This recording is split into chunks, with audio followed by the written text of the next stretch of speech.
саламатсыздар. Бүгүнкү видеобуз Besi компаниясынын продукциялары жөнүндө болмокчу.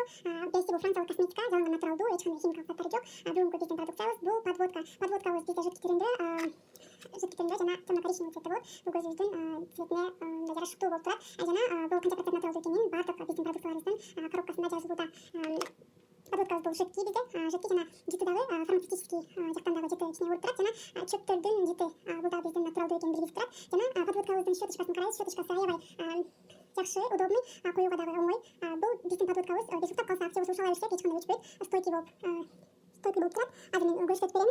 Например, подводканы койгондон кийин, кургагандан кийин бул өчпөйт эч кандай. Бир аз күтө турабыз. Курача бүткөндөн кийин биз азыр көрсөтүп берем. Ушаласак дагы, уктап турсак дагы, же болбосо кандайдыр көз жаштар болсо өчпөйт. Мынакей. Биз ушала беребиз. Мынакей. Канчалык натуралдуу цветте эле көзүбүздө эч кандай өчпөйт.